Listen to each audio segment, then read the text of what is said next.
Owen Abbas Hussain here from FightHype.com, and I'm here with Billy Joe Saunders. Billy, you're a boxer, but I just seen you do some modelling there. How did that feel?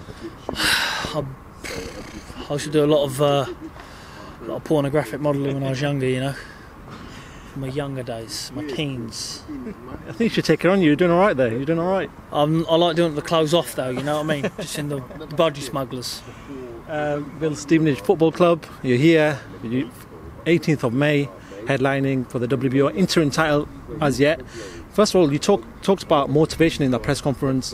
What motivates you as a fighter? Is it the legacy or is it the money? What is it? Because there seems to be a lot of fighters want the money, but there's not a lot of talk about legacy nowadays. No, I think now that sadly boxing's coming into this like business sort of sport, this money generated sport. I mean, yeah, it's about the money, but it's also about securing, you know, your name for you know, decades to come. And you know, it'd be a shame for me not to fulfil that, and when I know I'm good enough too. So, you know, my main objective now is to show people what I'm about and who I am, put my name back out there. Does it give you extra responsibility as a traveller, as somebody who the travellers look up to, as the head of the community, that for you to build yourself in a way that you're going to be one of the best boxers that ever lived in Britain? I think that it's a good stature to set young travelling men coming through, young travelling kids. I mean, I want everyone to do well.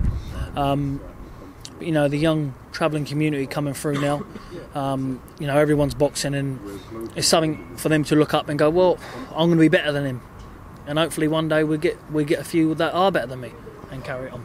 Obviously you moved over to super middleweight. Is it the right time to move up? Because we've seen George Groves retire, James DeGale retire, so there seems to be a gap there. We know Colin Smith's up there, there's Gilberto Ramirez, don't know what's going to go on with him, Caleb Plant, but there is a sort of gap there for somebody to step in. Do you feel like this is the right time for you to go and do that? I feel like this is the right time. I feel like, you know, it's a comeback into to sort of, you know, show myself at 12 stone. It's an opportunity to show what I'm about at 12 stone.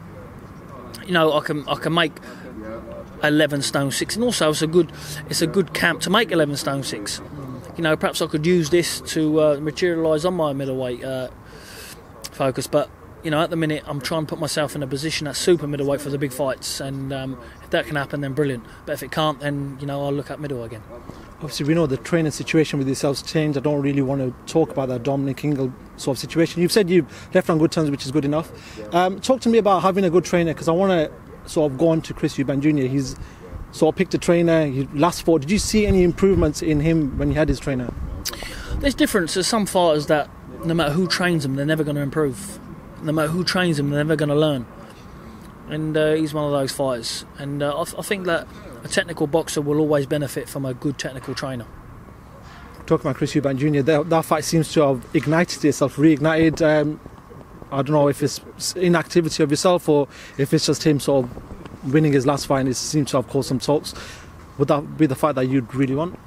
It's not. Listen, it's a fight that could happen, and I'll entertain it. But you know, I've got business to deal with first, and you know, we'll see what people say after I finish my fight on the 18th.